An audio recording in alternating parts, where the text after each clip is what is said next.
मल में खून आना अपने आप में एक बहुत ही गंभीर बीमारी है, जिसको हम वैज्ञानिक भाषा में हीमेटोचीजिया कहते हैं। ये बहुत ही गंभीर बीमारी है जो कई कारणों से होती है। जो सबसे आम तौर पर देखे जाने वाली बीमारियां हैं वो पैखाने के रास्ते के आसपास होने वाली बीमारियां हैं, जैसे पाइल्स हो गए जिनको हिमोरॉइड्स कहते हैं, फिशर हो गया। उसके ऊपर अगर हम जाएं तो कोलाइटिस कहते हैं, अल्सरेटिव कोलाइटिस हो गया, क्रॉन्स डिजीज हो गई, ये सब बीमारियां, कैंसर हो गया जो ज़्यादा बूढ़े लोग होते हैं उसमें ज़्यादा कॉमन होता है, लेकिन आजकल जो यंग एज है उनमें भी कुछ मरीजों में देखा जा रहा है। जो मल में खून आने के ज़्यादातर कम केसेस देखने को मिलते हैं कि ऊपर के आंत हो गया या पेट हो गया, उसमें भी अगर खून का रिसाव हो रहा है तो कभी कभी नीचे लेट्रिन के रास्ते से भी खून आना शुरू हो जाता है। कई तरह के संक्रमण भी हैं जो मलद्वार से खून आने का कारण बन सकते हैं, जैसे अमीबिक कोलाइटिस हो गया। जो लोग बाहर का खाना खाते हैं उनको आंतों में अमीबा घुस जाता है, अल्सर बनाता है, उनके गुदा द्वार से मलद्वार से खून आना शुरू हो जाता है।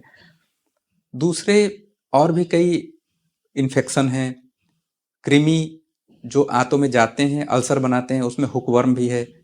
ज़्यादातर केसेस में वो खून खुद ही चूसता है, लेकिन कभी कभी जो अल्सर जब उसका बड़ा बन जाता है तो लेट्रिन के रास्ते से भी खून आना शुरू हो जाता है। और भी कई तरह के इन्फेक्शन होते हैं जो आंतों में लगते हैं और ठीक हो जाते हैं, लेकिन जो उनका इम्यूनोलॉजिकल रिस्पॉन्स होता है उसकी वजह से अल्सरेटिव कोलाइटिस और क्रॉन्स डिजीज नामक बीमारियां होती हैं, जिनको इन्फ्लेमेटरी बाउल डिजीज कहते हैं। ये बहुत ही बड़ा ग्रुप है मल द्वार से खून आने का कारण होने का। तो ये सब कुछ कारण हैं जो कि इन्फेक्शन वाले कारण हैं, जिनका कि सीधा सीधा संबंध है मलद्वार से खून आने का। ज्यादातर केसेस में बच्चों में जो खून आते हैं वो पेट में कीड़े होने की वजह से आते हैं, जो थोड़ा बहुत आ सकता है। लेकिन अभी जो कुछ महत्वपूर्ण अध्ययन किए गए हैं उसमें देखा गया है कि बच्चों की आंतों में एक विशेष प्रकार की बीमारी है जिसको पॉलिप कहते हैं। तो पॉलिप का मतलब होता है कि एक ऐसी संरचना जो अपने आप ही आंतों में निकल आती है, मटर के दाने के बराबर उंगली के जैसी हो सकती है, और उस पे अल्सर बन जाता है और वहां से खून निकलना शुरू हो जाता है, जिसको पॉलिप कहते हैं। दूसरा जो बच्चों में खून आने का कारण है वो है कोलाइटिस, जो ज्यादातर बड़े लोगों के केसेस में देखा जाता है, लेकिन आजकल की बदलती हुई जीवनचर्या में बच्चों में भी अल्सरेटिव कोलाइटिस बहुत ही कॉमनली पाया जाने लगा है। तो ये 2 या 3 प्रकार के जो कारण हैं जो बच्चों में कॉमनली देखे जा रहे हैं आजकल। कुछ ही केसेस हैं जिसमें कि बड़ों में होने वाली बीमारियां जैसे एनल फिशर या पाइल्स बच्चों में देखे जा रहे हैं, लेकिन इनके जो इंसिडेंसेस होते हैं वो कम पाए गए हैं। अगर किसी को मल में खून आ रहा है तो एक तो सबसे पहले व्यक्ति यही बताएगा कि मेरे मल में खून आ रहा है। दूसरा, जिस कारण की वजह से खून आ रहा है उसके लक्षण आते हैं, जैसे अगर किसी को कोलाइटिस है तो पेट में दर्द हो सकता है।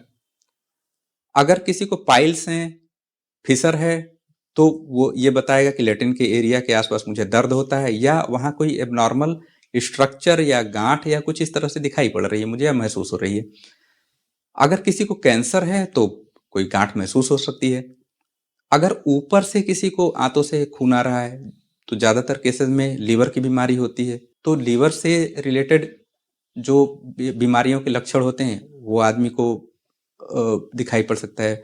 पेट में पानी हो सकता है, पीलिया हो सकता है, ये सब सारी चीजें। तो इतने लक्षण हैं जिसके आधार पे हम बीमारी को पकड़ सकते हैं कि लेट्रिन के रास्ते से खून क्यों आ रहा है किसी को मल में। अगर हमें मल में खून आने का उपचार करना है तो सबसे पहले ये पता लगाना होगा कि ये किस वजह से हो रहा है। अगर कोई ये लक्षण लेकर के हमारे पास आता है तो सबसे पहले हम उसका बहुत ही विस्तृत रूप से कुछ प्रश्नावली पूछते हैं। फिर उसके बाद उसके आधार पर अनुमान लगाते हैं कि इसको बीमारी है क्या। फिर कुछ जांचें करते हैं, उसमें जो सबसे महत्वपूर्ण है लेट्रिन के रास्ते की दूरबीन से जांच। उसमें हमें लगभग 80 से 90% केसेस में पता लग जाता है कि लेट्रिन में खून किस वजह से आ रहा है। अगर लैट्रिन में खून किसी ऐसी वजह से आ रहा है जैसे कि पॉलिप हो गया, कोलाइटिस हो गया, जिसका कि इलाज सर्जरी से हो सकता है, तो उसको हम मरीज को ऑपरेशन कर देते हैं। ज़्यादातर केसेस में जो लैट्रिन में खून आता है उनका इलाज सर्जरी से ही किया जा सकता है। दवाइयों का रोल उनमें बहुत ही कम होता है। जो दवाइयाँ होती हैं वो 4 से 5 दिन तक चलाई जाती हैं। अगर उनसे फ़ायदा हो जाता है तो भी एक बार सर्जन को ज़रूर दिखाया जाता है कि इसमें ऑपरेशन की ज़रूरत है कि नहीं है। तो इस तरह से हम मर्ज़ को पकड़ करके और उसका इलाज करते हैं और समस्या का निदान करते हैं। मल में खून आना चूँकि एक गंभीर लक्षण है, अपने आप में ये खुद एक बीमारी नहीं है, ये गंभीर बीमारी का सिर्फ़ लक्षण है। तो इसके बचाव का सिर्फ एक ही तरीका है कि जो अंदरूनी बीमारी है उसका पता लगाया जाए और उसका सही समय पे इलाज कराया जाए। नहीं तो कुछ बीमारियां हैं, कैंसर, वो फैल सकती हैं, जानलेवा हो सकती हैं। अल्सर्स हो गए, अगर उनका सही समय पे इलाज न किया जाए तो बहुत ढेर सारी बीमारियां इनकी वजह से पैदा होती हैं। खून की कमी हो सकती है और दूसरे अंग प्रभावित हो सकते हैं, जोड़ों का दर्द शुरू हो जाता है और भी अनेकों तरह की बीमारियां उसकी वजह से पैदा हो सकती हैं। तो सबसे ज़रूरी है कि अगर किसी को मल में खून आ रहा है तो किसी अच्छे डॉक्टर को दिखाए वो और उसका उचित ढंग से निदान हो, उचित ढंग से इलाज हो। सिर्फ यही बचाव का एकमात्र तरीका है।